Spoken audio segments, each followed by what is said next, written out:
Yeah, that's the first one.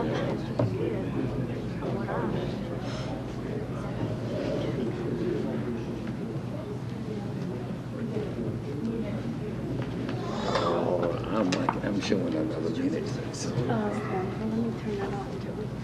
No, that's okay. You're close. Let me see what I'm from 720.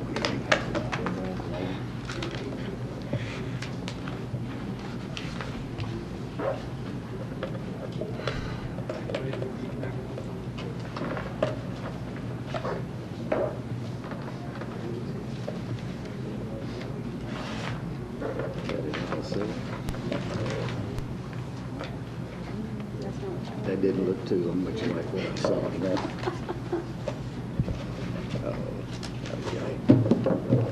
See, Walter said back there.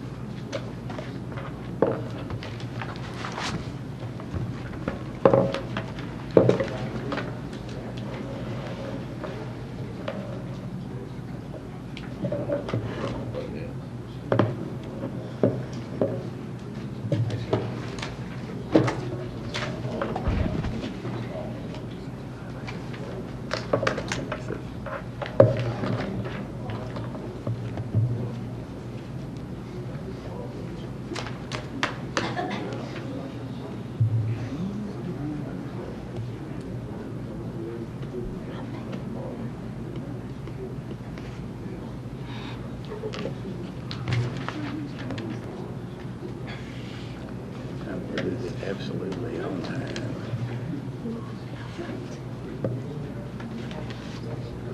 Are you still speaking? Oh, are you still speaking?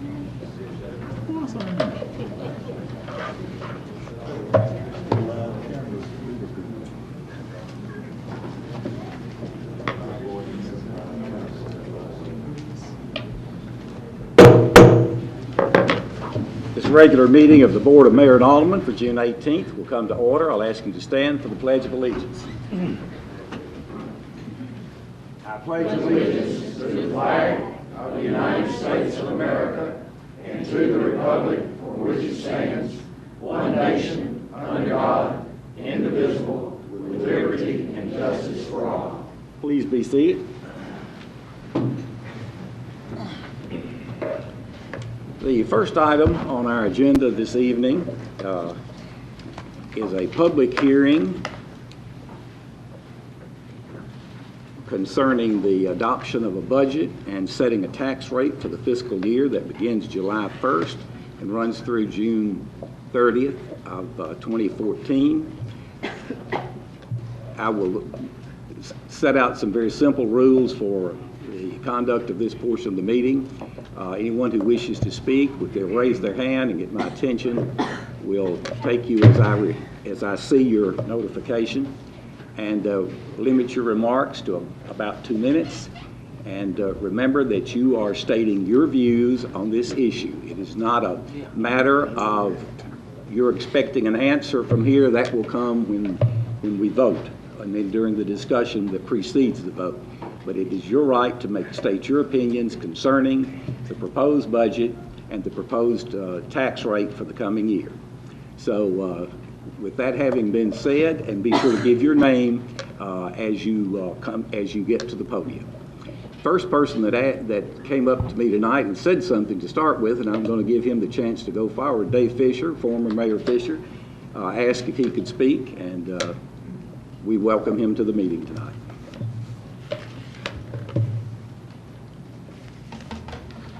Thank you, Mr. Mayor, and I'll be brief. I don't intend to ask any questions, and I certainly don't intend to try to embarrass anybody. I'm asking you to vote no on the budget proposal that's before you and to adopt a continuing budget that will run you over into next year. and operate on this budget until you get a new budget adopted, even if it's sometime after July 1st. I want to remind you, you've already voted a water and sewer increase for this year.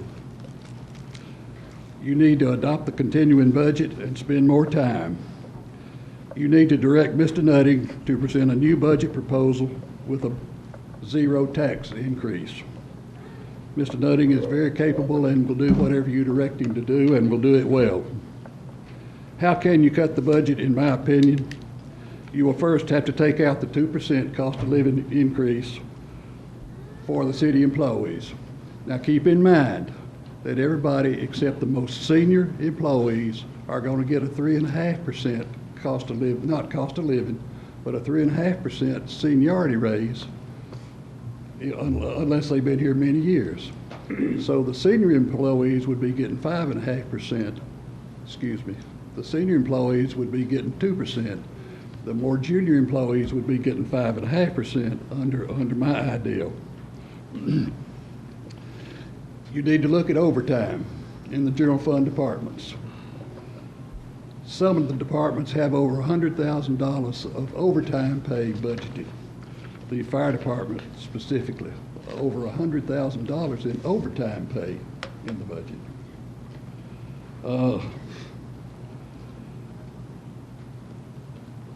Community development has 40 houses scheduled for demolition this year. You need to consider cutting that in half. Do 20 instead of 40. You need to cut street paving by 33%. Not only will you be cut material, you'll be cutting labor.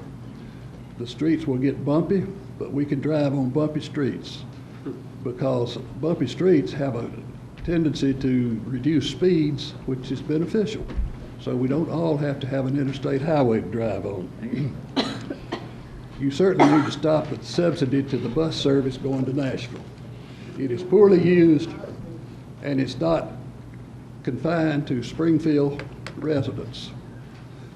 So wherever else these people are coming from, that jurisdiction ought to be paying for it. You probably need to consider cutting out the 4th of July fireworks, the Christmas in the park. You need to stop the YMCA food program, which we should never have gotten into. And you need to stop being so gracious in providing law enforcement and fire protection and garbage service to every kind of charity that wants to gather on the west side of the square. People use that for fundraisers for their own interest at the expense of the city, and the city apparently can't afford it.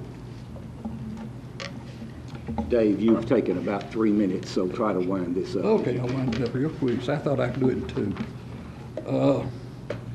Look at the golf course comparison between our golf course and Greenbrier's. We're spending $300,000 a year on maintenance at our golf course. Greenbrier is spending something like $100,000 on their golf course. And I'll stop right there. I want to remind you that a lot of us are on Social Security, and we didn't get any increase for the past 2 years. And this year we got a very small increase, but it was mostly taken up by Medicare. So a lot of people in this town can't take a cost increase for any reason. Thank you. Yes, sir. Which person? Yes, ma'am.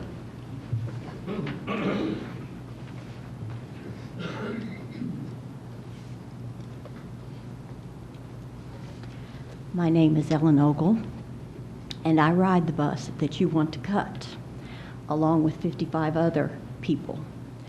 Now, you say that this doesn't benefit Springfield. We have 5 residents that live in the city of Springfield who are females, who have husbands that are disability, and would not be able to maintain their jobs without this service. I've ridden it since it started. It has saved accidents. We have 55 less vehicles on the same road, and we have accidents on that road constantly because of the traffic.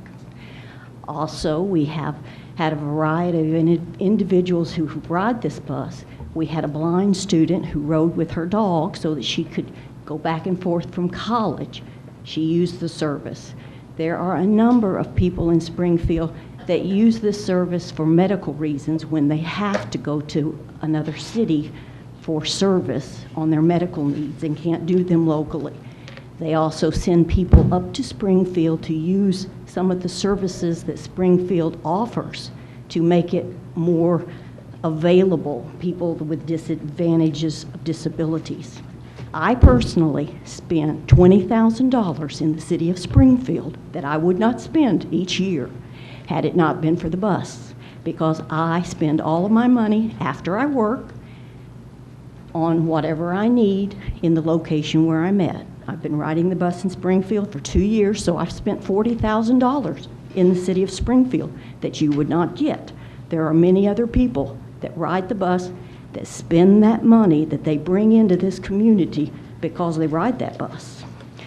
Also, I understood when it started that there's a grant attached to this service, and the amount that Springfield contributes is a very small amount compared to the grant that it enables the service to have.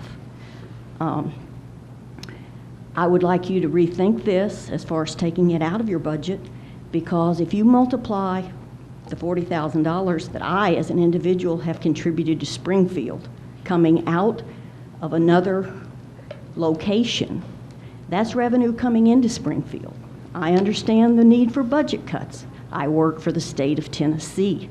I have worked for them for 4 years. I have got a 1.5 pay raise once in my term of 4 years. So I understand that people not making a lot of money need a pay raise, but not at the expense of people that are at the bottom. These people with disabilities, these people that can't drive because they can't maintain a vehicle to transport themselves back and forth to work, those kind of considerations.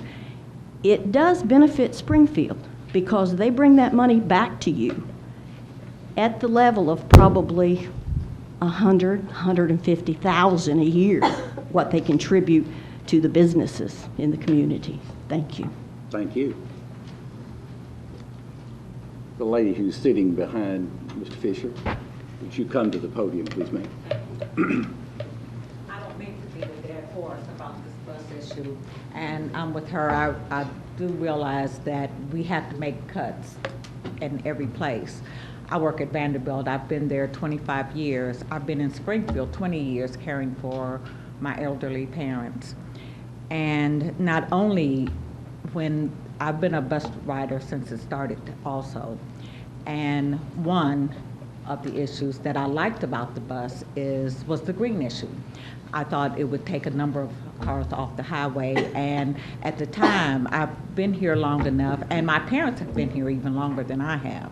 So I've seen Springfield grow, and I've seen the impact and the progressiveness that has happened here to make us a viable city. And part of that was that bus service. I have seen children that go into school. I have seen, we are families, we're husbands and mothers who have one vehicle, who that vehicle stays in Springfield so that they can transport their children to school, pick them up if they're sick, and they don't have to worry about it because they're getting to their job on the bus. And that one vehicle for that family is staying in Springfield where it's needed. We're we're healthcare workers, we're government workers, we're people that need to get to work. We've seen gas prices triple. You know, the bus, like anything, it may be full when those gas prices are higher. It may be a little less passengers when the gas goes down, but it's there when we need it. Like I said, I've seen children, I've seen our kids that may need to go to school. They may not be going to a four-year college, they may be going to a trade school, but they're trying to make something of themselves. And I've seen people that have no other options to get to a referral service, going to the VA, getting off the bus with me. I'm going to work, they're going to the VA. And like I said, I know budget cuts. I work at Vanderbilt. We do more indigent care than any hospital in the area. And frankly, I'm not getting a raise this year. Now, I'm not saying that that's a bad thing. I make good money. I've been there 25 years. I do research. But I'm also caring for a family. I'm also caring for people with needs that, you know, our budget is stretched to the maximum. And that bus has been a great help to me. Excuse me, but your time is up. We Okay, appreciate well, hearing thank from you very much. I just wanted to say that. Thank you. All right, gentlemen.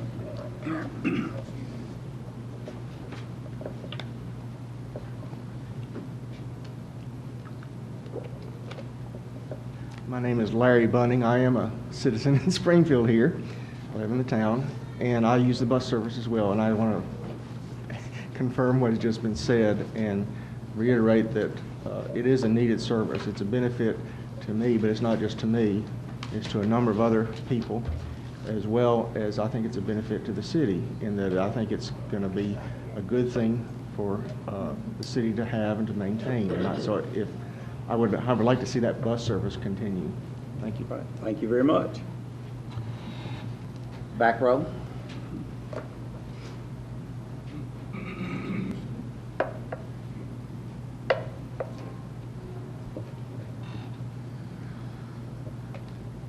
I'm Gina Head. I'm a city employee, but I'm also a citizen of the city of Springfield.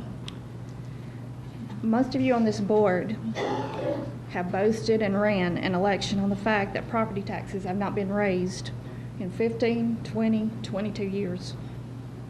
And I've spoken with many of you in the past years about the raising of property taxes and told you that it's not a thing to be proud of, because all of the things that were costing in 1991 is not the same cost as it is today.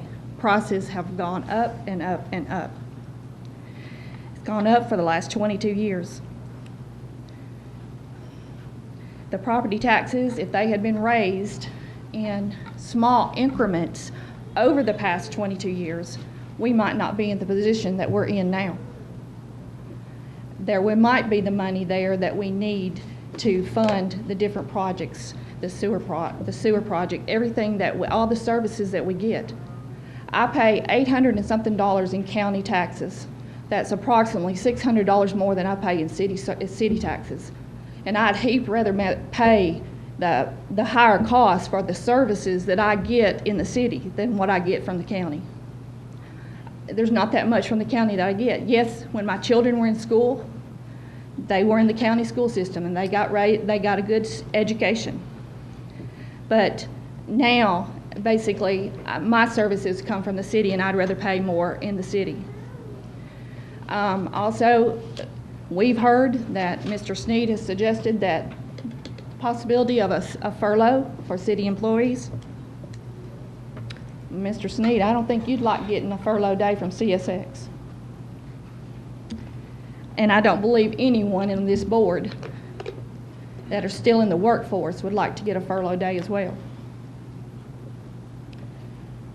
The amount of money that you're talking about a furlough day is not that much money. It's probably less money than what you aldermen get paid over the year's time. All of you combined. This was something that you wanted, being an alderman. You ran for it. This is a position. It's not a very highly paid position, but it is a paid position. Your position does not feed or clothe or put food on the tables of the city employees, if you're talking about furloughs. And I just think that I urge this board to find the guts to do what's right for the city of Springfield and to go forward and to make us a better city than we are now.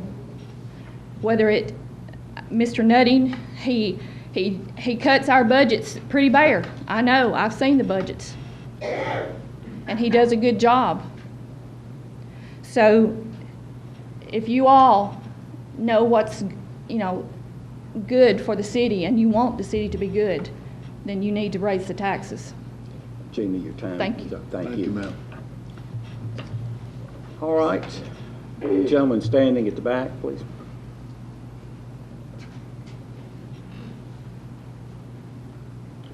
My name is Jarvis Summers. I'm a city employee. Don't know anything about the bus, but this is what I do know. I know that the 2% is being leveled with the property taxes. And I know some of my city employees will get mad at this, but if that 2% is gonna hurt what the ladies were talking about, the caregivers and things of that nature, then take it away. But my property tax, it will affect me, but if it's going to affect where my kids get a good education, and it's going to affect where this community can come together, because I grew up in this community. I used to go play football in White House. Look how White House has grown, because they came together on one accord. This city is divided from the haves and the have-nots. It needs not be that way anymore. We need to get this community back together, and if it's raising the property taxes, it's gonna build a better future for my kids, then you do that. But if you got another agenda on raising the property taxes, then I say no. I'm not a multi-property owner or anything like that. I just own one property. So I can't come out here and say that it will affect me like that. But this does affect me because I want a future for my two girls. And my two girls are raised up in this community. I don't want to take them to another county or a private school. I want them in this community because this is where my roots are at. So if you're going to raise property taxes, do it for the right reasons. Thank you. Thank you, Jarvis. I believe I saw someone right in here. Neil?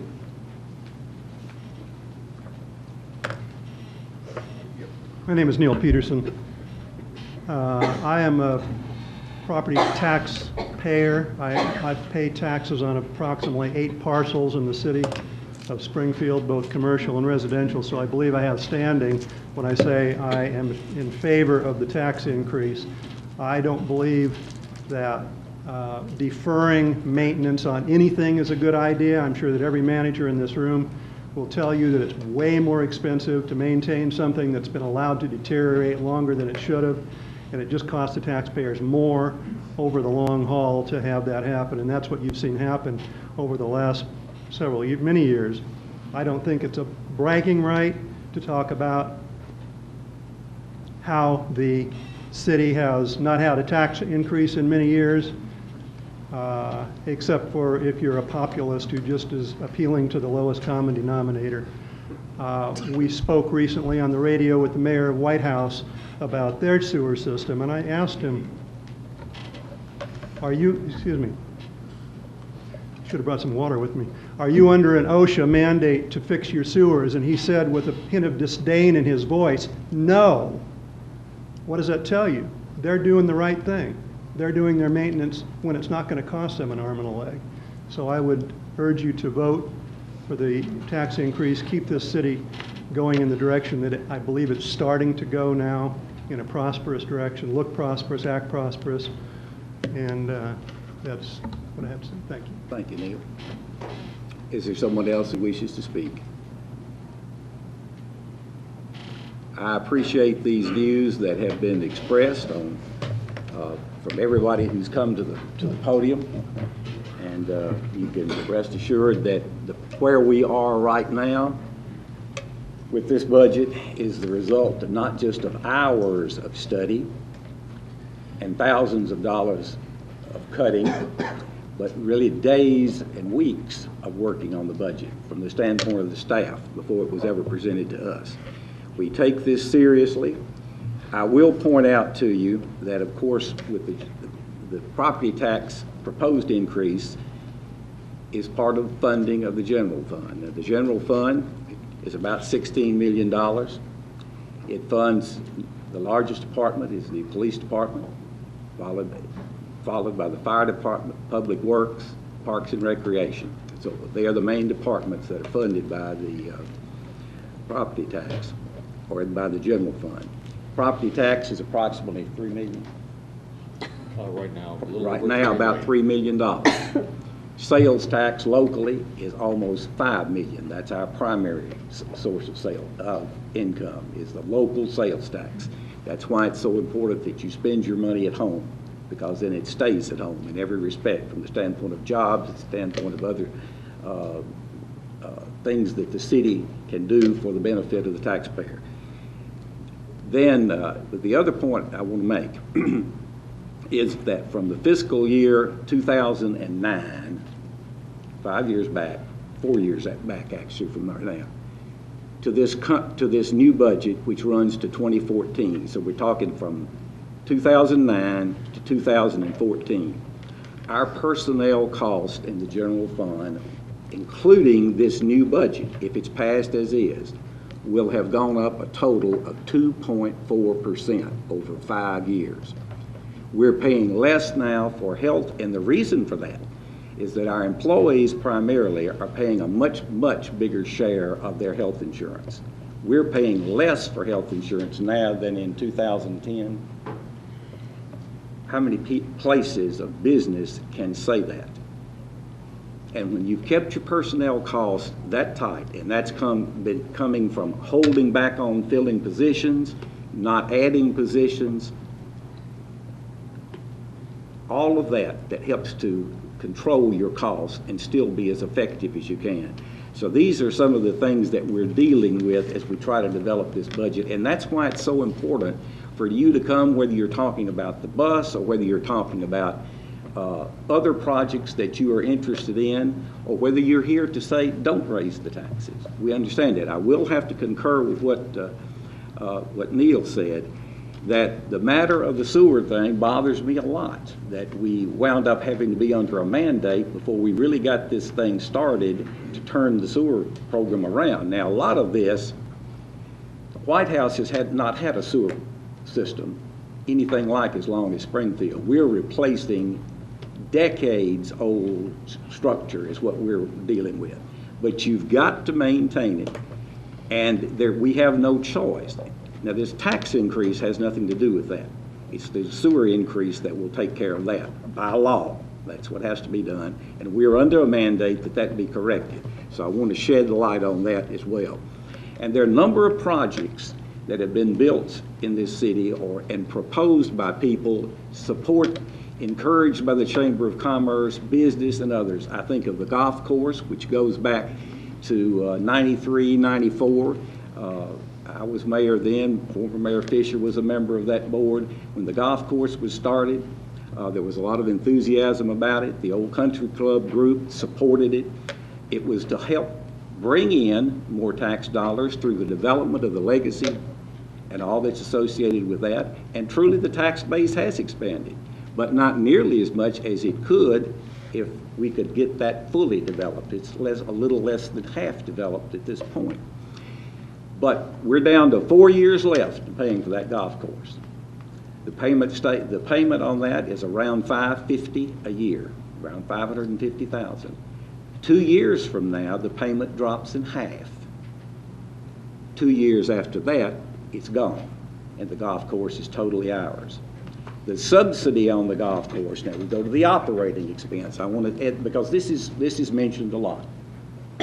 The deficit, if you will, that facility incurs is around $100,000 on the average. I think it was a little better this last year than some.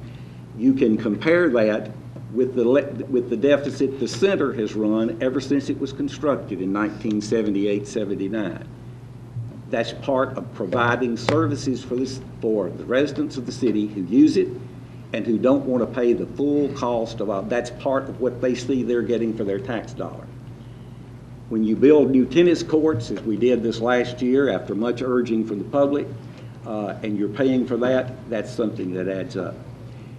If you go back 12 to 13 years ago, when Batson Parkway was proposed, because there was anticipated a lot of growth in that area south of that, that parkway cost $5 million for the section from 431 South over to New Cut Road.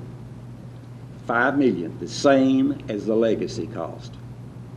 We also have spent $1 million buying the right-of-way from New Cut Road over to Stacy Springs Road on US 41 South, where it will eventually connect.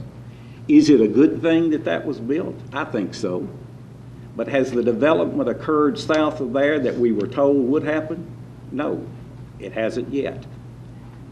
But Springfield's traffic is at a situation where if you didn't have that and the ultimate goal of connecting Highway 41 south to Greenbrier with Highway 49 on the west side of town, if you ever get that going around like that, you're going to greatly reduce the congestion, particularly at that main intersection where Walgreens and Rite Aid and all that's located. And that's the only solution to that, because the state cannot widen that road anymore at that point. We've had numerous discussions with the state on that issue. So, well, I'm sure the board thought when they built Batson Parkway that we were going to eventually get state aid to connect that all the way through. It was a good thought. We've continued to meet with the state. Since I've been in office, back in office since 2005, I've lost track of the number of meetings we've had with the Department of Transportation. All to no avail. But we're going to keep trying to get that done. Now, we're at a rather crucial point in this city. If you pick up the Tennessean, anytime there's a comparison made of the counties that touch Davidson County, and you look at growth rates, you look at test scores in the school system, which we don't have any direct control over, but we have a great concern about. If you're looking at numbers of free and reduced price lunches, the percentage of poverty that exists and that type of thing, you'll see why we are trying to upgrade this city to be competitive so that builders will have more housing for middle-class families, which we hope to attract, which in turn will help to cut down on the need for tax increases. We need more citizens who can support paying property tax as a result of growth, and this is what we're striving for. And I agree with what Jarvis Summers said about the matter of the city getting together and being proud of what it has and trying to maintain it. Look at the enthusiasm that the new high school at Heritage at White House has created. That's tremendous, and we're happy for them. We're saddened by the fact that this fall there will be 30 portable classrooms in this city because the Board of Education and the city and the county commission together can't come together to try to take care of that problem. 30 portable classrooms, and you're concerned with school safety from the standpoint of outsiders and placing officers in schools. How can you protect 30 portable classrooms? 10 at Chrysler, and about 6 or 8 or more at Cheatham Park, and the same thing at West Side, and some more at some at Springfield Middle, and some at Bransford. You ask, why do I talk about this? Because that's the number one thing that's holding us back. And if you talk to the people at the chamber when they are talking to newcomers, one of the first things, if not the first, that they ask about, well, what about your schools? And why are the scores low? This has got to stop. And we're not envious of any of the communities in Robertson County. They have for the most part, what their needs were. We're just saying that we're way past being the next in line. This has been overlooked for so long, it's not funny. And I hope we'll pull together to try to lift this city up in that regard. And to go, just as you've come out tonight, to express your views, that you will also come together as was done back in 1980, along in there, when I can remember when Mayor Fisher was in office. I was working at the Board of Education as a supervisor there, and he and some others got busy and rallied the troops, if you will, and they built Springfield High School. Well, we need a rally like that now. So thanks for coming to express your views, and stay with us as we try to do a number of things, from tearing down dilapidated structures, which we've been doing at the rate of 1 a week for the last year and a half, and to a lesser extent prior to that. Go through the area known as Newtown, which is between Unarco and El Mocajete's restaurant, and see how many vacant lots you see there where substandard housing has been eradicated. This is part of what we're trying to do to make the neighborhoods better. Talk to a police officer who has to patrol the area on South Main between 18th and 21st, where so many shootings occurred, and ask what they deal with on a daily and nightly basis. We do that with 39 police officers, totally. You say, well, that's a whole lot to be out on the street, but you got to divide that by 3 shifts, 7 days a week, and all that. You wind up with an average of about 5 on the street. You start a first responder program in 2004 so that we could get medical aid to you more quickly. Guess what? Between 2004, when the fire department made 700 to 800 calls a year, compare that to this past year. They made 2,599 runs.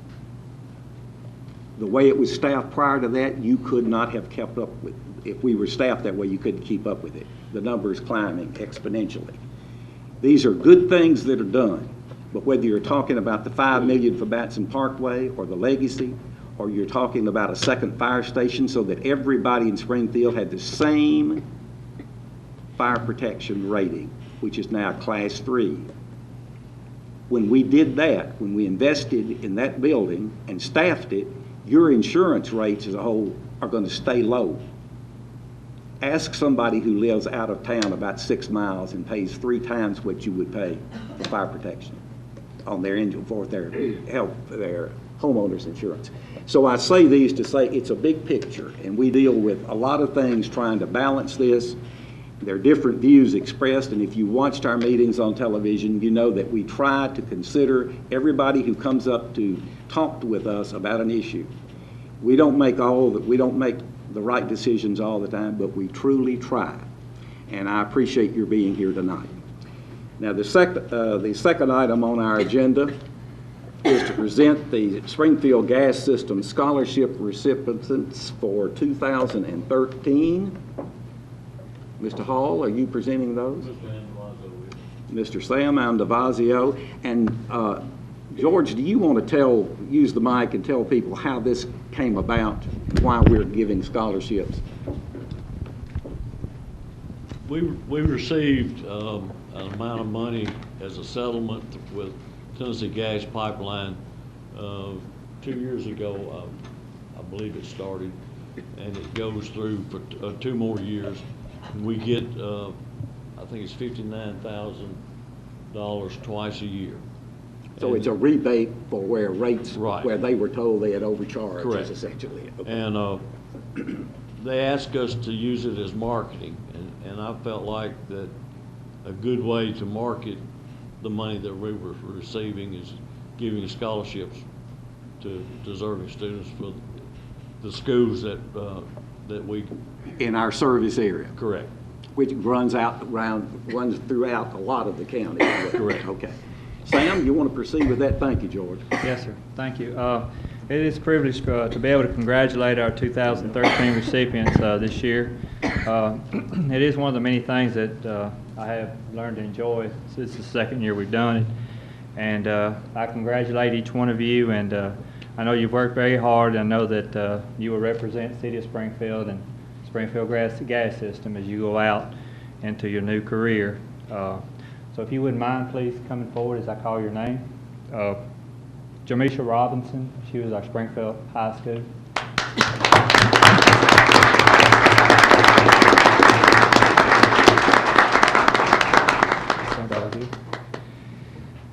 Greenbrier High School, Alex Fisher.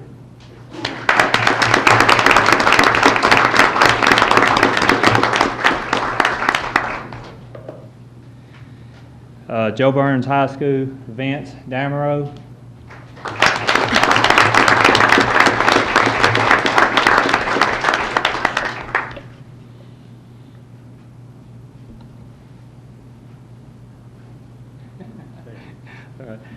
And East Robertson High School, Carrie Vaughn.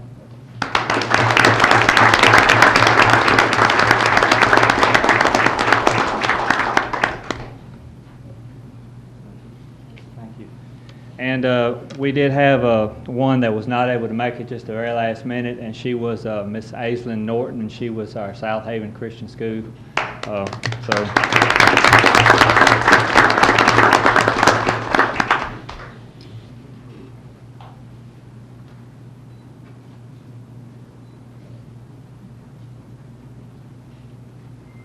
Thank you, Simon. And congratulations.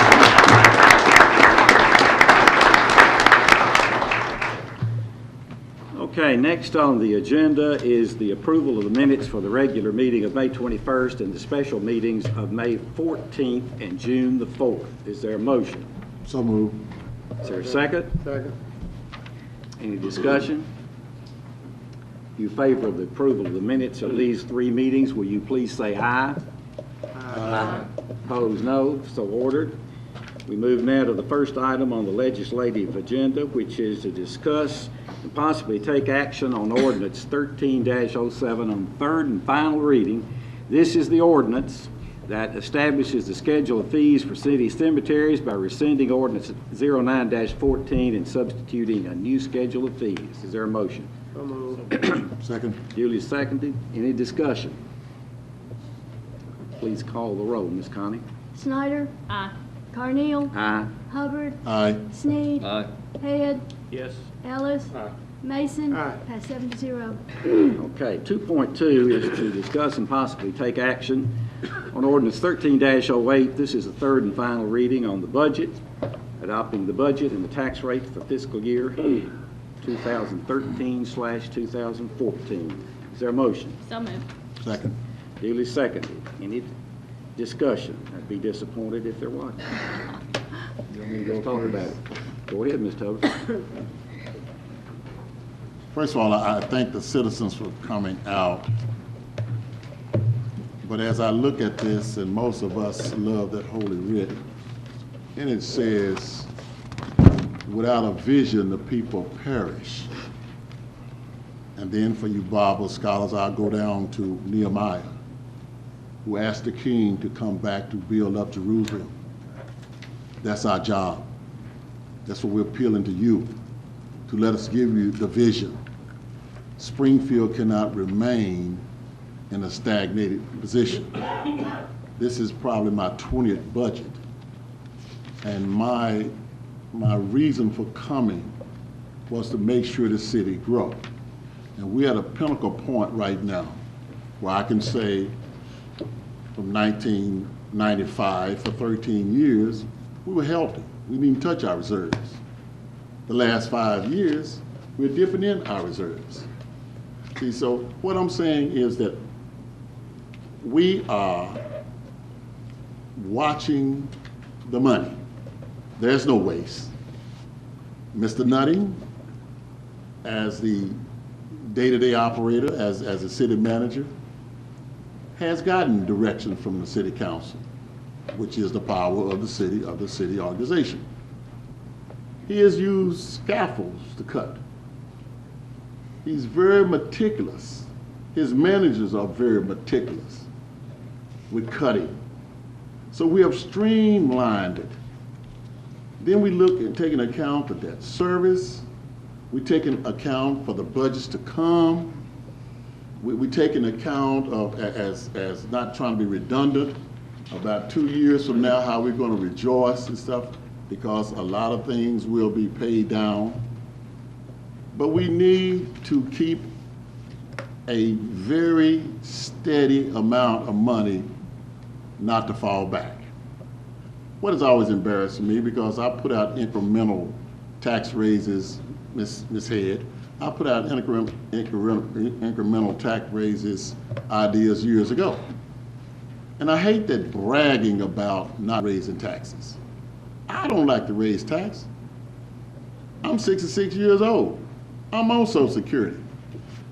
But I'm echo what Mr. Jarvis echoed. If I can make the city better, I don't mind paying that additional $100 or so.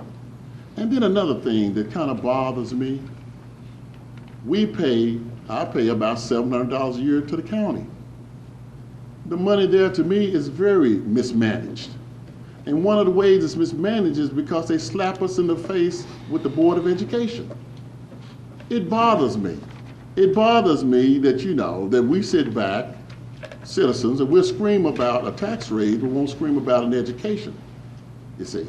As the mayor said, you see, yes, education is a key to attract people to the city.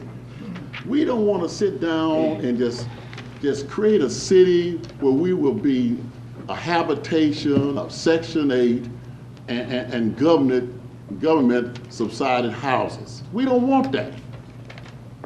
Because if you follow the trend that's coming out of Nashville, understand me, we are slow about receiving this because we're not prepared to receive it.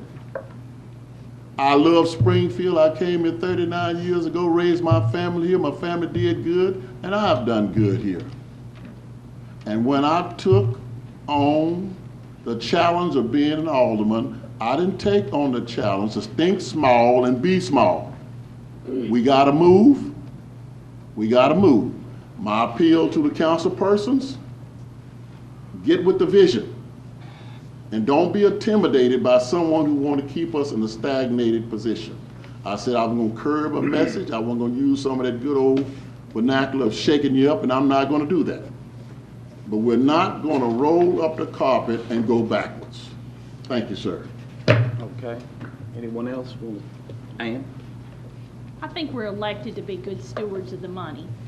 And I agree that Paul has done a wonderful job of trimming down this budget and department heads every year. But I have been visited since the 20-cent tax increase came out in the newspaper. I've had a lot of visits and a lot of phone calls from the citizens of Springfield.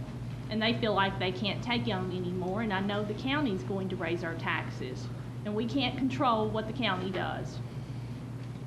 I believe we have great employees. I don't believe that we can give them a raise this year, but there are a lot of other things. We have to look around and we have to see what other corporations are doing.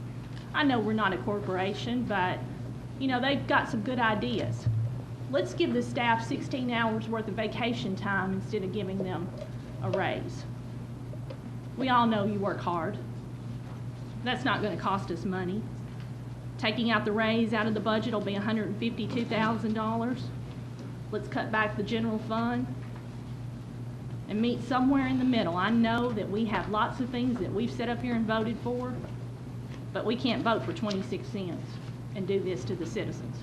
Well, it's moving forward now as a 20 20. cent. So, do you have a proposal? I'd like to make an amendment that we change the tax rate to 11 cents. Which would make it $1. It's currently 89 cents. Would make the increase 11 cents. 11 cents. We cut out $152,000 out of the general fund for the raises, give the employees 16 hours of time off that has to be used within that 1 year's time. We cut 3% out of the general funds in each department. The department cuts are to be made by the city manager at his discretion. And we also need to collect the deficiencies in taxes. I don't know about you, but I have to pay my property tax. There's $978,000 of delinquent taxes. I fussed about this last year. I think if we start collecting that and hire somebody immediately and pay them to collect, that's where we get the rest of the money. You're proposing that And Mr. Nutting has $185,000 already projected to collect on the delinquent taxes. So I'm saying we get the rest of it from delinquent taxes, and we definitely listen to Mr. Nutting about keeping the fund balance like he has proposed, because that's crucial. okay. You're proposing that the increase be reduced from 20 cents to 11 cents. Yes, sir. That every employee be given an additional 16 hours Of paid time off of paid time off, but that with no raise. without a raise, and that every department cut their budget on top of that by 3%? The general fund is to be cut by 2% at the city manager's discretion. 2%. 2%. The general fund is. General fund departments. Okay. Is that all that you had now? And the rest comes out of delinquent taxes. Is that clear? Do you have a dollar figures as to how much this is supposed to change the budget? I believe that's $515,000.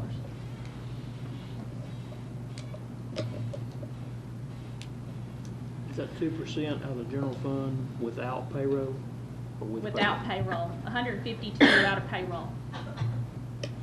You cut it, you cut the 152, and then you're cutting 2% more. Correct.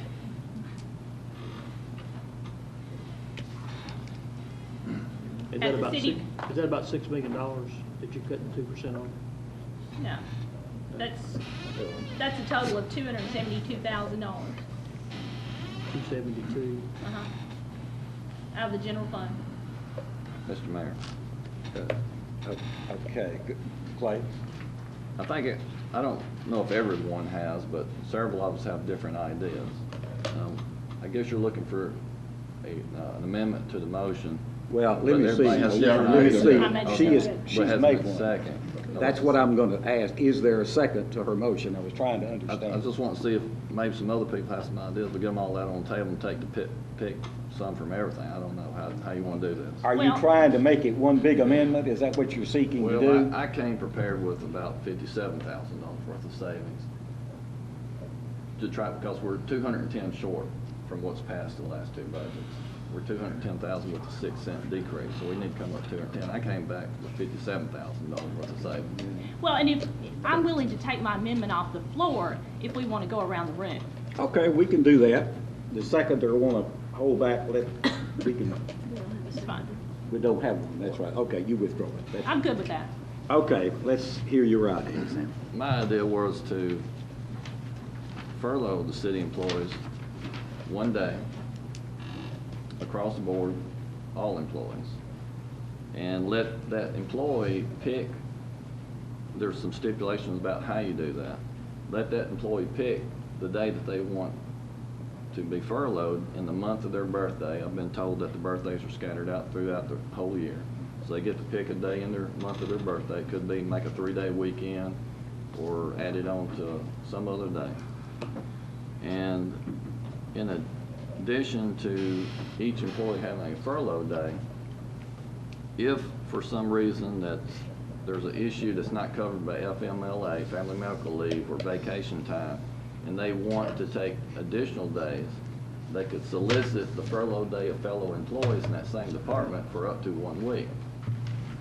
So as long as 5 days were taken, let's say I got my day, my birthday, but I want to take 5 days off for an issue that's not covered by FMLA or vacation. I can find 5 buddies in my department. They go ahead and work, and they get paid, but I'm volunteering to take their 4 days. So there's a reduction of 4 to 5 days in that department. So it could be beneficial. Some people may want that if they can find some other people that don't want to take the days and other people who do. That right there would say $51,000. Forfeit 1 month stipend for everyone on this board. So that's $2,800. And then cut the general fund appropriations.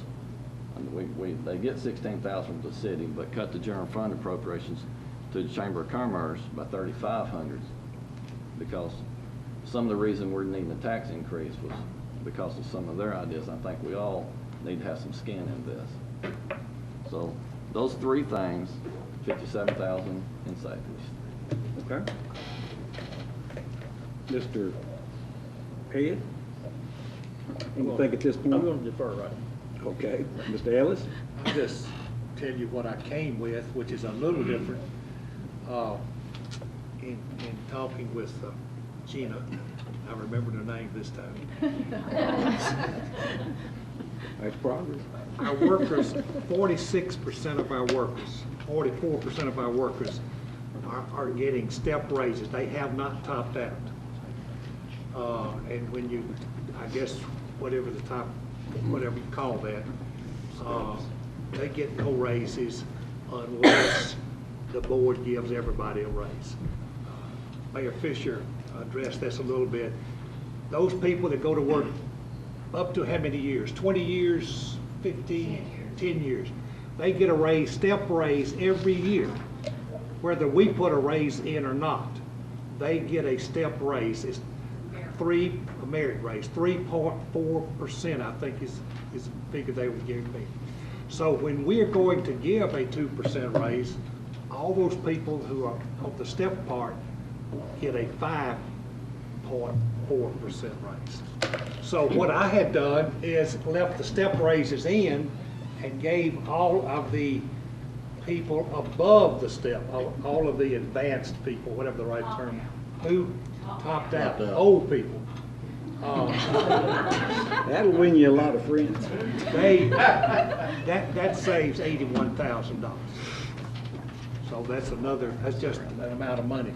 You know, we could do it either way. That was just something I had brought. And I had a question about the Woodard building. We've had it on the agenda once, put it off. We have money budgeted to put a new roof on it. And I don't know when we're going to discuss that, but you know, we need to decide if we're going to keep it or not before we put a roof on it. But if we put a roof on it, we're going to keep it, so okay. I'll tell you that. Anything else? That's all right now. Okay. Mr. Hubbard, did you have any ideas along this line? Comments just on what you've advocated so far? Well, first of all, I can't see, I can't go with 11 cents. Some of her ideas I can buy.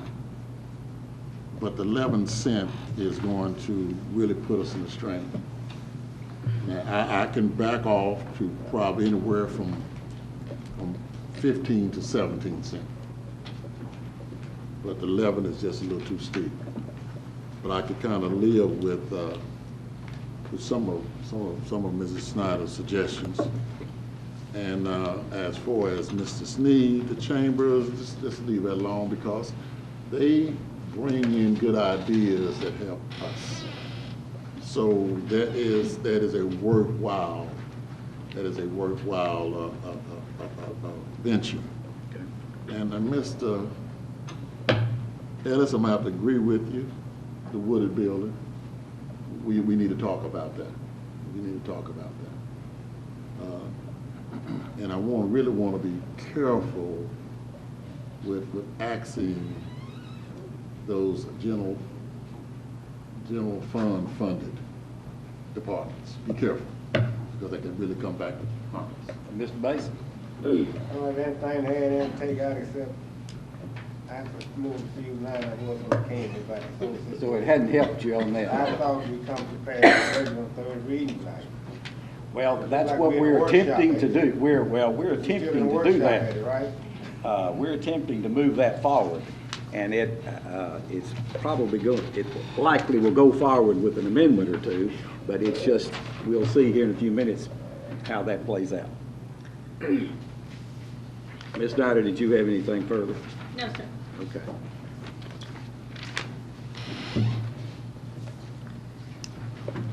When you get to, I guess I get to have my opinion on this too. The concerns, there's several concerns I would have with some of these things I think would work that have been proposed as cuts. But I do take issue if you're going, I still think the public safety thing where you've got departments there is a difference between departments that are on duty 24 hours a day, trying to, keep that many people on the street and all that other, and those that are operating on a 40-hour week. I think it's pretty risky if you're trying to cut public safety by that furlough. Paul has cut these budgets to the bone, so if you take out the salary increase, then you say cut it another 2% and give employees 16 hours vacation, what is the fire department and the police department gonna do? Those people, you can't just say, okay, we're gonna operate with 2 people on a fire truck, or we're just gonna have a 2-person shift at the police department. I think you're really causing problems with that, with both of those areas of public safety. We are not, if you look at other towns our size, we are undermanned in the police, for sure. We're certainly not overstaffed in the fire department. We still don't even have a fire. We're doing without an assistant chief. We've already cut out the battalion chief that was created several years ago. That's already been cut out. The assistant chief's job is vacant. And when you start doing those days off like that, it's bad enough with an office maybe can do without somebody, or there might be some way to work it, but when you're doing a 24-hour operation, it is different. And I think that's unworkable for both the areas of public safety, is my opinion. I don't want that risk, frankly. Yes, sir. Mr. Bruce, you want to, no, go ahead. I just want to say 2 things. I made an amendment at our special meeting, and I think Paul had made a presentation, going to raise sewer rates 13%, is that the right term? Water rate 7, I believe. Water rates 7 or 8, which was? 7, okay. And Paul, in his presentation, said, you know, we might could drop back to 10. You probably wish you hadn't said that. But that's money that taxpayers are going to have to pay. It's just like, I mean, you paying into your utility bill just like you're paying taxes. And I'm going to introduce, when the time comes, that we lower that 13% to 10%. And like you voted on individually, I mean, by itself. Well, we've got to on the, okay, you can do that. Then the other question is, other statement is,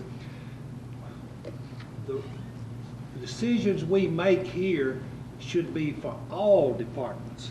Just because water, gas, sewer, because they're not on the tax rate, they really are on the tax rate because they're on fee rate. They're on the fee rate, and it's paid monthly. And if we cut, we shouldn't make any decision based on 2% cut for general fund. If it's 2% cut, it's everywhere.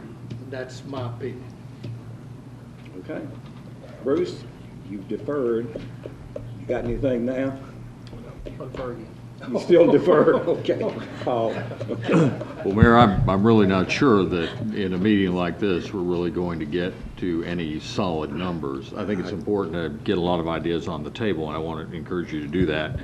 But I think, you know, we do come prepared with a continuing budget resolution if you choose not to act on the budget tonight. I did want to make a few points, though, to kind of get us at a certain base level heading in there. We will be ending the fiscal year here in about 12 days. And right now, if we use all the reserves that we had budgeted, and we will end the year with $2,330,254 as a beginning fund balance, and that's what you see there. The original tax increase was $1.15, and we've cut that initially in the ordinance that you see here on second reading. It was $1.09. Also, with the original budget that was put in there, we were using fund reserves of $163,228.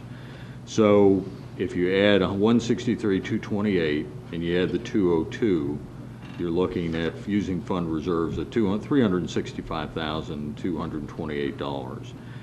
Now, we'll be discussing this later in the agenda, but as you know, there was a discussion about, are we going to get a certain pro rata cost that we felt was more fair with regard to 911 dispatch. And we have made certain decisions based on what the county has done or not done.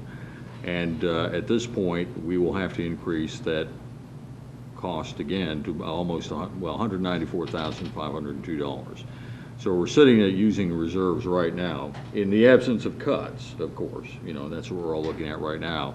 But right now, as it sits, you're looking at using $559,730 in reserves, and you know that that's not going to work because we'll exhaust the reserves before, a few years, and, just divide $35,000 into that, and that's how much each penny is worth. So you can't afford to, at this point in time, to keep budgeting locked in, reserves from year to year. So we have to get to more of a balanced budget situation. So I did want to say a few things with regard to delinquent taxes. It is a point that we wish it were a better situation with that.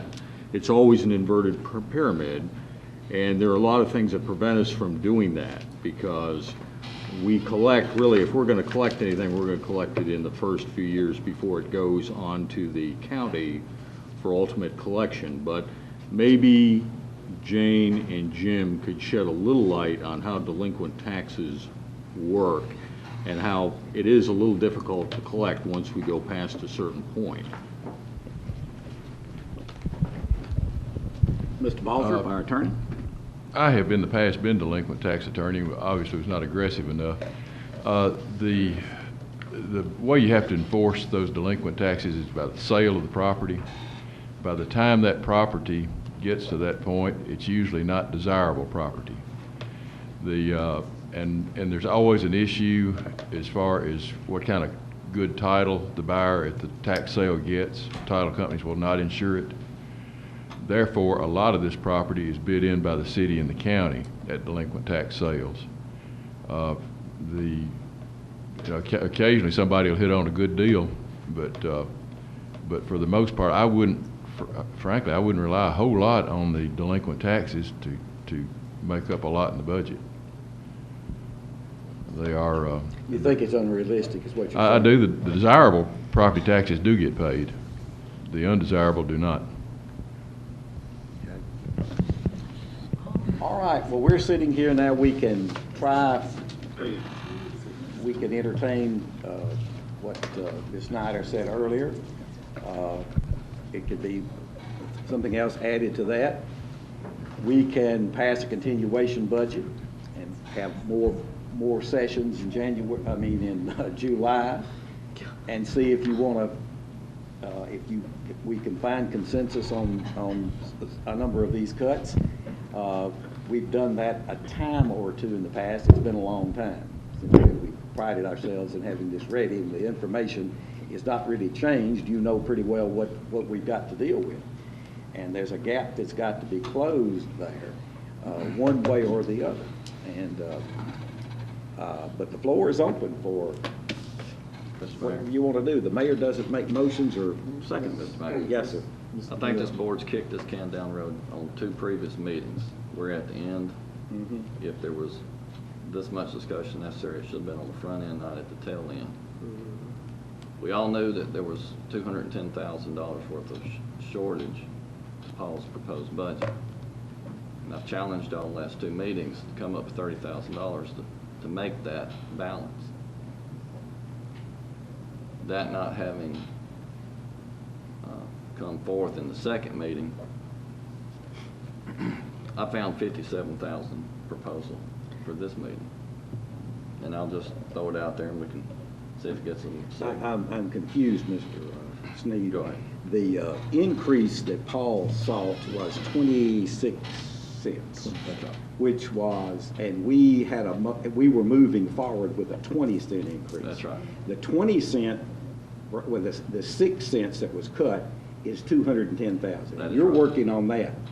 But you've voted against the $700,000. So if we follow what you're thinking, I don't see the relevance of the 210. We've got a bigger cavity with the $700,000. Yeah, I've lost you. You're going to have to claim. I'm saying the that 6 cents that was cut. From I'm the budget. saying you're talking about the 6 cents that currently we don't have. That if we move forward with the 20 cents. Right. Okay, but you're opposed to the 20-cent increase. Well, that's because a lot of the big ticket issues, the millions of dollars were spent on non-essential projects in this town. I didn't vote for those projects. A lot of this board members did, who have voted against paying for it through a tax increase. I didn't spend those millions of dollars. I'm not going to have a tax increase hanging on my neck because I didn't spend the kind of money that necessitates this type of tax increase. I understand what you're saying. But you. But I am trying to work and do my part to try On to this come to some 200 resolution. On this 210,000. And I will make an amendment to the current budget in an effort to close the That's your right. 210,000 gap, that we furlough all city employees for 1 day of the fiscal year. That infected employee will have 1 week notice, give 1 week notice to their supervisor of the day of their choice and the month of their birthday based on seniority for that department to spread that shortage of labor. This day is also pending the supervisor's approval related to pending work and skills of that employee that is needed for that work, to work that week.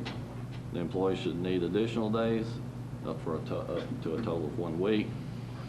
For issues not covered under family medical leave or vacation time, they could ask fellow employees in the affected department who would forfeit their furlough day to the affected employee at the manager's approval. That has a $51,000 approximate savings. Forfeit 1 month stipend for the aldermen for this year. That's a $2,800 savings. And then the general fund appropriations to the Chamber of Commerce, who supported a lot of the issues that spent millions of dollars that got us in this situation. I want to cut their general fund appropriation by $3,500. That's my All right, that's your my amendment. Okay. Period. Is there a second to Mr. Sneed's amendment? I second it so we can vote on it. Okay. Discussion on it, please. Discussion on the amendment. First of all, I'm looking around at every manager that we got here. And when you talk about furloughing, I'm looking at them say, my service plan is going to boom. You're going to disrupt services. You're going to disrupt services. See, there is every day the ante goes up in the service need. And like we got it, it works harmoniously. But to come with this furlough, I cannot go along with it. And let me just say this about cutting the Chamber of Commerce. These projects that we got is essential to marketing this town, even though you may haven't, you didn't vote on it. And the colleges won. And you had the privilege, which you did us a favor, to have a public referendum, and the public said we need it in order to move forward. So as an elected official, understand me, I heard what the public said, okay? Because, and then it's there. Yes, the chamber, excuse me, yes, the chamber was essential in promoting it. And I thank them for that, okay? But I'm also gonna say this to you, and then I'm gonna shut up. When you got reelected, this is your baby. And everything that was on board, understand me, you need to try to protect it, I understand, okay?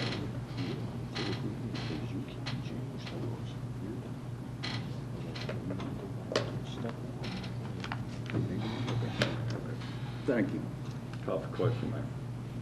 All right, call for the question on Mr. Sneed's amendment. You're voting on the amendment only. He's outlined it. If you favor his amendment, vote aye. If you oppose, vote no. Carneal, No. Head, No. Sneed, Mason, No. Snyder, No. Ellis, No. Hubbard, No. failed 1-6. Okay. Floor is open for other action. Half a minute. I just used for one.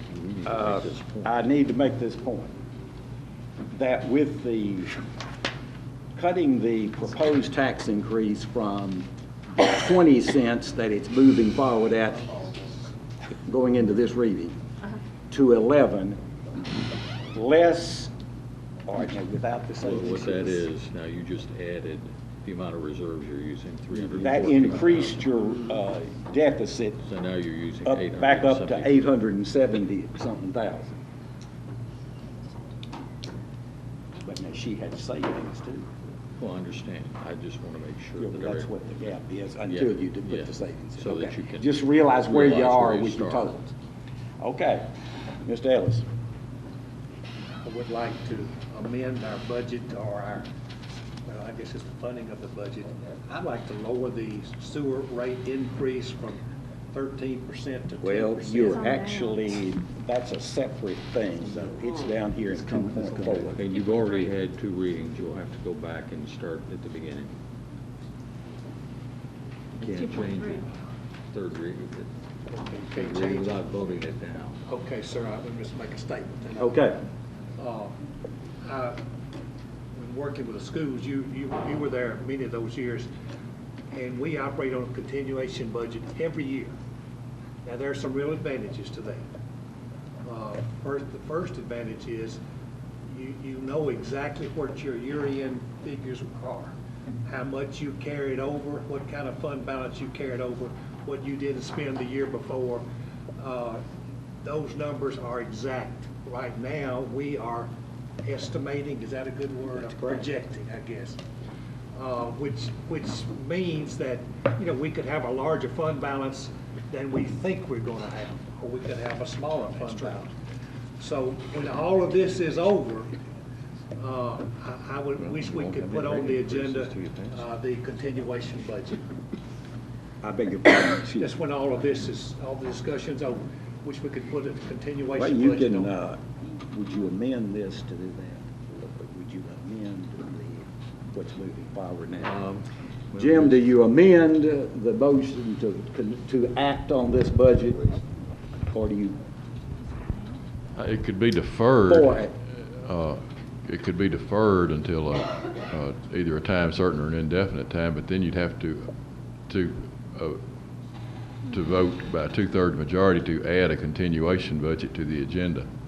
That's the way I would read it. Okay, so you're talking about 2 different amendments? Yes. One is a Yes. deferral, and the other then is to vote a continuation budget by 2/3. Well, 2/3 have to add it to the agenda. 2/3 to add it, okay. All right, floor's open. Does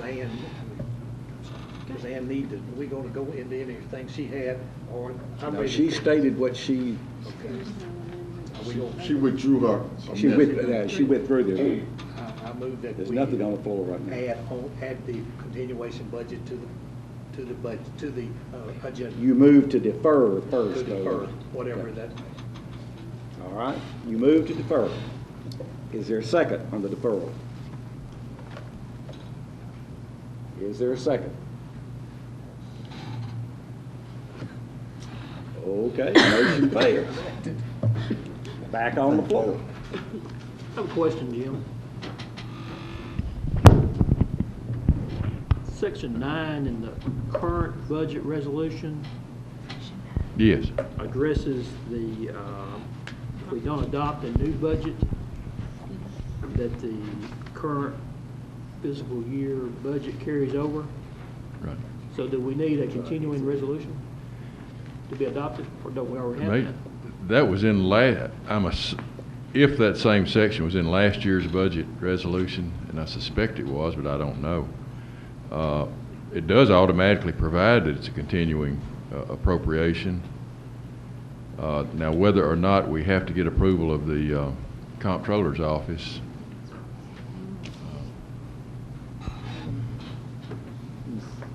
Mr. Mayor? Just a moment, I'm gonna let the attorney tell us something first.